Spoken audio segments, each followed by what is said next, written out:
দেখো, বুলিয়ান বীজগণিতের মূল যে সূত্রগুলো সেগুলো আমাদের একবার মনে রাখার চেষ্টা করি আরেকবার। আমরা 11-এ শিখেছিলাম যেহেতু আইডেন্টিটি সূত্র, 1 × a সমান a × 1 সমান a প্লাস 0 সমান 0 প্লাস a সমান a। বাউন্ডেডনেস সূত্র হচ্ছে a × 0 সমান 0 × a সমান 0 और a प्लस 1 समान 1 प्लस a समान 1। आइडेम्पोटेंट सूत्र a × a समान a प्लस a সমানও a। এগুলো তোমাদের 11-এর বইয়ে আছে। ইনভার্স সূত্র a × a বার সমান a বার × a সমান 0। দেখো একটা ছোট করে বলবো, a × a bar, a × a বার। ধরো a যে যদি 0 নাও তো 0 বার 1, তাহলে 0 × 1 সবসময় তো 0, মানে কি এতে তুমি 0 নিয়েছিলে 0 হলো, তাই তো। আর 1 হলে দেখো এবারে যদি 1 নিতে তাহলে 1 × 0 মানেও তো 0, তাই সবসময় তো 0ই দিচ্ছে। একইভাবে দেখো a প্লাস a বার সমান a বার প্লাস a সমান 1। কমিউটেটিভ ল তোমরা জানো, a × b সমান b × a, আর a প্লাস b সমান b plus a। Associative law হচ্ছে a × b × c সমান a × b × c। একইভাবে যোগের ক্ষেত্রেও তাই আছে। ডিস্ট্রিবিউটিভ ল, এই লটা আমাদের খুব কাজে লাগে, a × b প্লাস c সমান a × b plus a × c। আর এটাও দেখো ভালো করে, a প্লাস b × c সমান a plus b × a plus c। Absorption law, a × a plus b সমান a, আর a প্লাস a × b সমান a। ডি মর্গ্যানস ল, দেখো 2 বা ততোধিকের ক্ষেত্রে দেখো এটি n সংখ্যক ক্ষেত্রে a plus b plus c up to n, মানে a bar plus b bar plus c bar dot dot dot n বার। একইভাবে গুণের ক্ষেত্রে যোগ হবে বা কমপ্লিমেন্টগুলো, তার প্রথম ও দ্বিতীয় সূত্র। ইনভলিউশন ল বারবার বলছিলাম যখন, a ডবল বার সমান a। এবারে দেখো শুধুমাত্র ন্যান্ড গেটের সাহায্যে অ্যান্ড গেট এবং অর গেট তৈরি করো আমরা শিখিয়েছি। এই দুটো ছবি দেবে, দেখো ন্যান্ড গেটের সাহায্যে আমরা অ্যান্ড গেট এটা, আর এটা অর গেট, এই দুটোই আঁকবে। তো পরীক্ষায় এটা পড়েছিল 2015 সালে। শুধু এই ছবিটা আঁকবে, ঠিক ঠিক তার লেবেলিং করবে, হয়ে যাবে, আর কিচ্ছু লেখার দরকার নেই। নর গেট ব্যবহার করে অ্যান্ড গেট ও অর গেট, দেখো তোমরা এই দুটোই শেখানো হয়েছে। তাহলে এ দেখো নর গেটের সাহায্যে এবার হলো, এটা বিবার হবে, এবার বিবার আরেকটা নর গেটে পাঠিয়ে দিলে কি হবে, প্লাস করে বার মানে ইন্টু হয়ে গেল, তাহলে এটা অ্যান্ড গেট হয়ে যাবে। আর এটা হবে অর গেট। দেখো এ প্লাস বি তার বার, যেহেতু এ প্লাস বি তার বার, তাকে যদি একই ইনপুট করে আরেকটা নর গেটের মধ্যে পাঠানো যায় তাহলে অর গেট হয়ে যাবে। নট গেট তৈরি করো ন্যান্ড গেটের সাহায্যে, নর গেটের সাহায্যে। দেখো ন্যান্ড গেটের সাহায্যে এইভাবে হয়, নর গেটের সাহায্যে, এটা দুটোই দেখানো হয়ে গেছে। এবারে এইচএসে পড়েছে basic logic gate and or not গেটের সাহায্যে এক্সর গেট তৈরি করো।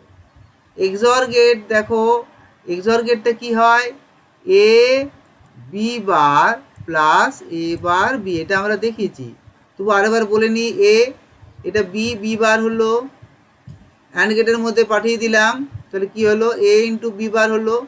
এটা দেখো a আছে, এখানে a বার হয়ে যাচ্ছে, এখানে b আছে, এটা b ইন্টু হবে, তাহলে a বার × b, আর a b বার অর গেটের মধ্যে পাঠাচ্ছ, তাহলে কি হবে, a b bar plus a bar b, এটাই তো a এক্সক্লুসিভ অর b।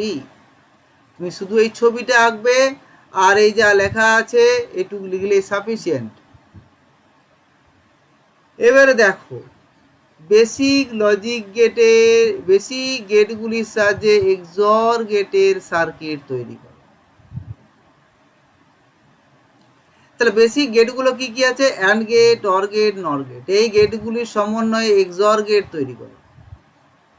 দেখো এ বি,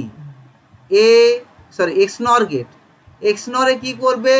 এক্সরে যা করেছো তাই হবে, তাকে একটা নট গেটের মধ্যে দিয়ে পাস করে দাও। দেখো আগের গেটটা ভালো করে খেয়াল করে দেখো, আগের গেটটা দেখো, এই পর্যন্ত দেখো, এই পর্যন্ত দেখো সেম আছে, এই যে এই পর্যন্ত গেটটা সেম আছে,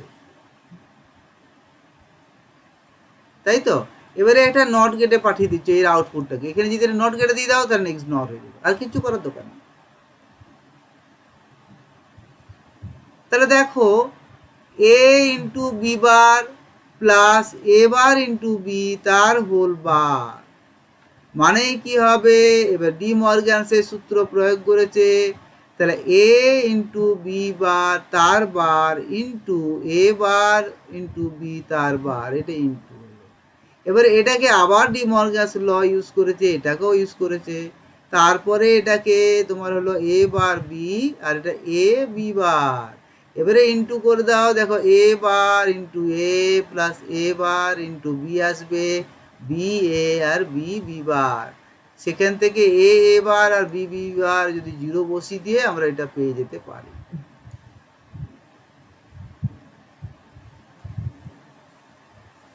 এবার দেখো দ্বিস্তর যুক্ত টু লেভেল সার্কিট।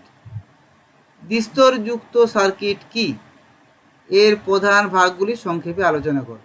তো যেসব সার্কিটে প্রধানত দুটি স্তর থাকে সেই সার্কিটকে দ্বিস্তর সার্কিট বলা হয়, এর আগেও বলেছি। দ্বিস্তর সার্কিট প্রধানত দুভাগে ভাগ করা যায়, গুণফলের যোগফল সাম অফ প্রোডাক্ট আর যোগফলের গুণফল প্রোডাক্ট অফ সামস। দেখো সাম অফ প্রোডাক্ট এই ধরনের সার্কিটে প্রথম স্তরে থাকে গুণফল, এই গুণফল টার্মগুলিকে অ্যান্ড গেটের সাহায্যে প্রকাশ করা হয়। এখানে কি হয়? এই ধরনের সার্কিটে প্রথম স্তরে থাকে সাম টার্ম এবং যোগফল টার্মগুলিকে অর গেটের সাহায্যে প্রকাশ করা হয়। দ্বিতীয় স্তরে কি হয়? এখানে না অ্যান্ড গেটের সাহায্যে প্রকাশ করা হয়, আর এখানে কি হচ্ছে? দ্বিতীয় স্তরে গুণফল টার্মগুলিকে যোগফল বা অর গেটের সাহায্যে প্রকাশ করা হয়। দেখো এটা অর গেটের সাহায্যে, এটা অ্যান্ড গেটের সাহায্যে। তাহলে গুণগুলোকে যোগফলের মধ্যে দিয়ে পাস করাচ্ছে, মানে অর গেটের মধ্যে দিয়ে পাস করছে, এই সামগুলোকে প্রোডাক্টের মধ্যে মানে অ্যান্ড গেটের মধ্যে দিয়ে পাস করছে। তো এটা প্রথম স্তর, এটা দ্বিতীয় স্তর, এর ক্ষেত্রে এটা প্রথম স্তর, এটা দ্বিতীয় স্তর। এবার দেখ নিচের লজিক সার্কিটটি বিবেচনা করো। কি করবে? এখানে এ আছে, এটা বি আছে, তাহলে কি হবে? এ ইন্টু বি তার বার, আর এখানে কি হবে? এ ইন্টু বি তার বার। দেখো দুটোই একই ইনপুট আছে, তাহলে কি করবে? এ ইন্টু বি তার বার ইন্টু এ ইন্টু বি তার বার তার হোল বার। দেখো একই জিনিস যদি হয় এক্স ইন্টু এক্স সমান কি হয়? এক্স, তাহলে এখান থেকে আমরা লিখতে পারি এ ইন্টু বি তার একটা লিখলাম ডবল বার, মানে এ ইন্টু বি। দেখো এটা